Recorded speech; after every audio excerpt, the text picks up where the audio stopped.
شانہ قیامت کے دن ہمارے وجود دوبارہ اٹھائے گا اور اپنے حضور بندوں کو کھڑا کرے گا اور ان سے سوال پوچھے گا۔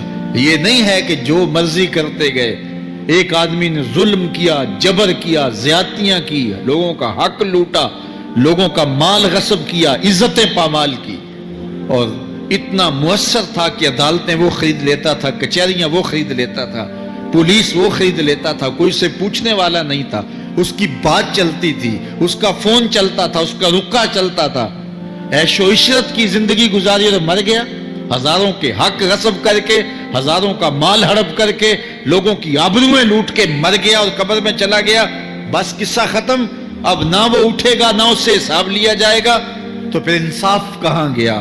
ایک عدالت ایسی ہونی چاہیے کہ جس عدالت میں اس کو بھی پکڑا جائے اور ٹکٹکی پہ باندھا جائے کہ دنیا پر تو کسی نے تجھے پکڑا نہیں، آ اس عدالت میں تیرے خلاف سلطانی گواہ بھی موجود ہیں اور تجھے گناہوں کا، جرم کا بدلہ بھی دیا جائے گا، اور منصف جو ہے وہ انصاف کرے اور ان مظلوموں کو کھڑا کیا جائے کہ دنیا پر تو تمہاری داد رسی کسی نے کی، اس دربار میں تمہاری پوری پوری داد رسی کی جائے گی۔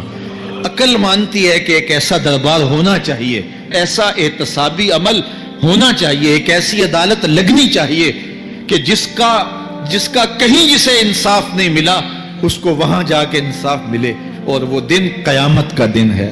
اس کا یقین زندگی میں نظم پیدا کر دیتا ہے اور تھر تھر بدن کانپتا ہے کہ آج اگر ہم مؤثر بھی ہو جائیں اور کسی کے سامنے جواب دے نہ ہوں، لیکن ایک عدالت تو ہے جہاں ہم نے جواب دہ ہونا ہے اور اپنے ایک ایک عمل کا حساب دینا ہے۔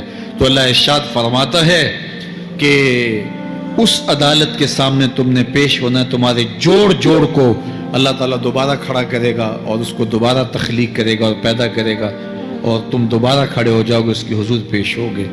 اللہ اکبر۔ یسأل ایان یوم القیامہ، پھر پوچھتا ہے اچھا قیامت کب آئے گی؟ یہ تمسخر کے طور پہ پوچھتا ہے، لاؤ نہ قیامت کب آئے گی؟ قیامت میں جرم رب کے سامنے کرنا چاہتا ہوں۔ اللہ اکبر۔ اب جواب سنیے، اب لفظوں کا ترجمہ اس زور سے کیا ہی نہیں جا سکتا جس زور کے لفظ ہیں۔ وہ کہتا ہے قیامت کب آئے گی؟ میں تو یہ جرم رب کے سامنے کرنا چاہتا ہوں، کوئی قیامت نہیں ہے، مذاق اڑاتا ہے۔ قیامت کب آئے گی؟ آواز آئی، فَإِذَا بَرِقَ الْبَصَرُ وَخَسَفَ الْقَمَرُ وَجُمِعَ الشَّمْسُ وَالْقَمَرُ۔ جب قیامت آئے گی تو آنکھیں چندھیا جائیں گے، چاند بے نور ہو جائے گا، سورج اور چاند اکٹھے ہو جائیں گے۔ یقول الانسان یومئذ این المفر۔ آج جو کہتا ہے کہاں ہے قیامت، اس دن بھاگتا پھرے گا، کوئی پناہ گاہ ہو بتاؤ، کوئی ہے ٹھکانہ چھپنے کا، کوئی پناہ گاہ ہے؟ کلا لا وزر، آواز آئے گی کوئی ٹھکانہ نہیں ہے، آج کوئی ٹھکانہ نہیں ہے۔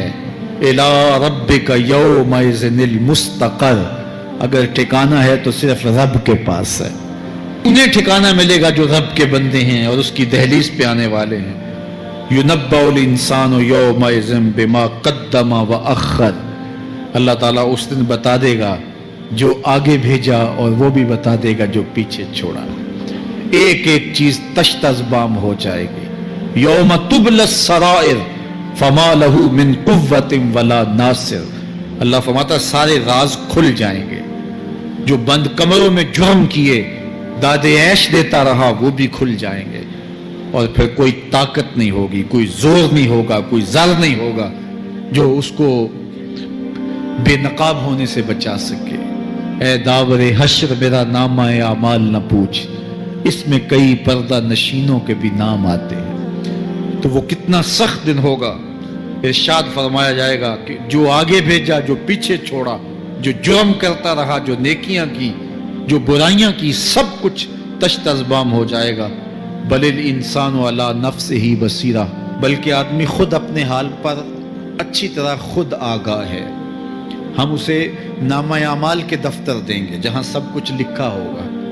قرآن بتاتا جب نامہ اعمال سامنے آئے گا تو وہ بے ساختہ پکار اٹھے گا، ما لہذا الکتاب لا یغادر صغیرۃ ولا کبیرۃ الا احصاها، ہائے اس کتاب کو کیا ہوا، اس نے چھوٹی بڑی کوئی بات نہیں چھوڑی، سب کچھ لکھ دیا۔